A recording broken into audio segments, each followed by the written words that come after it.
Welcome back to the Maury Show. Today we have an inside scoop on a young girl named Jane Eyre, who has an intriguing story for us, which you'll soon find out. Now, if you're new to the Maury Show, we have a thing we call a snap and a clap, where it shows your inner thoughts and be displayed on the screen. Now, just for one more time for you.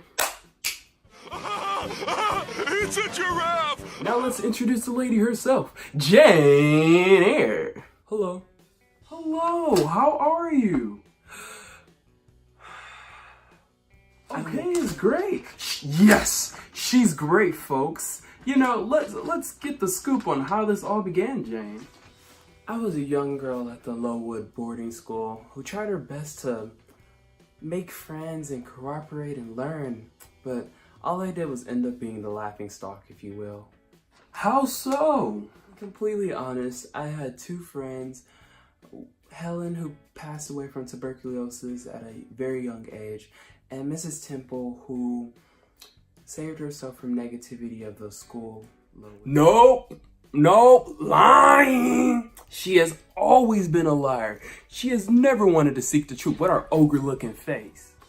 I was never a liar. You were just too delusional because you thought your husband liked me over you, you jealous snake. It's getting heated in here. Boom! Lying!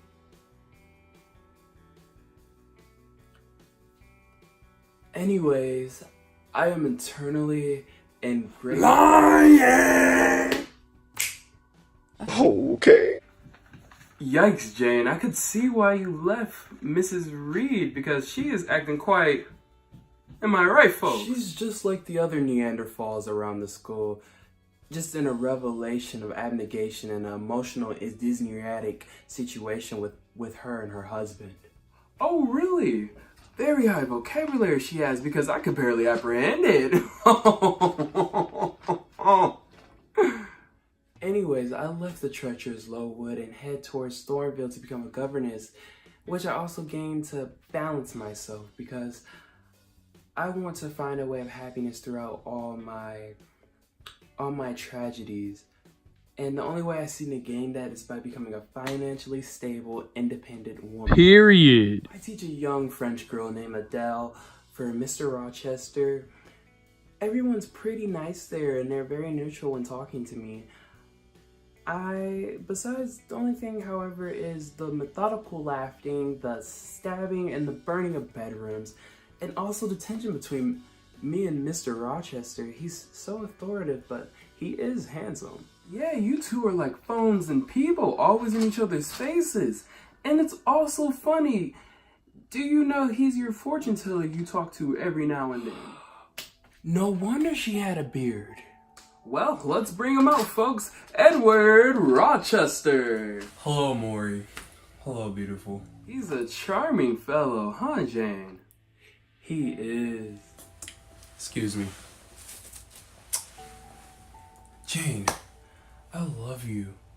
I only been up here in less than a minute, but my love can't contain itself. Would you marry me? Yes, I will.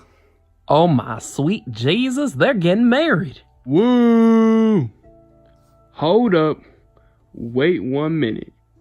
What you're not gonna do, my brother, is get married on sight. You see, he's already married.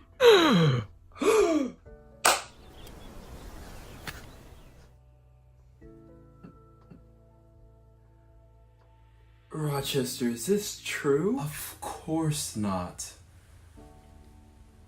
Yes, but there thou, Jane. I would never do this on purpose against you. All these random burning and stabbing and laughter, that's all been my crazy wife. I've been forced to marry her, Jane. Due to How money. dare you marry an abomination to ease your way through life? Oh dear God! Oh no. Take a short commercial break. Never mind. We'll see you guys tomorrow on the next. We're gonna see you next week, okay? 1 week later. Welcome back to the Maury Show. We had an hour interference of last week.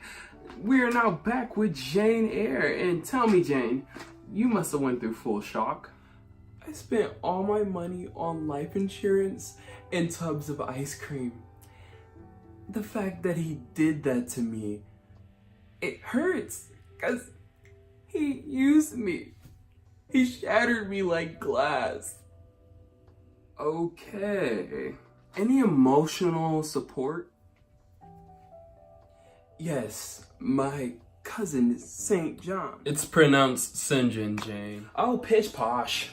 Anyways, we realized that our cousin was on the show and we decided to pick her up and take her in and follow my missionary. Yes, within 5 days, he's been able to show me his missionary and the true colors of his life. And how great I can be without my dearest Rosamond.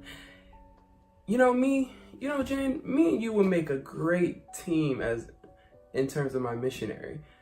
Don't you think, considering all the money we got? Who's this we? I mean, Uncle would expect us to share, Jane. You know, cousin to cousin.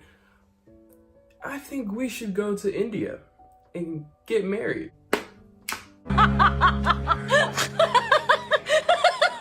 No. I'm not so fond of that idea, cousin. Jane, not romantically, but to ensure you have a companion, because you can't go by yourself.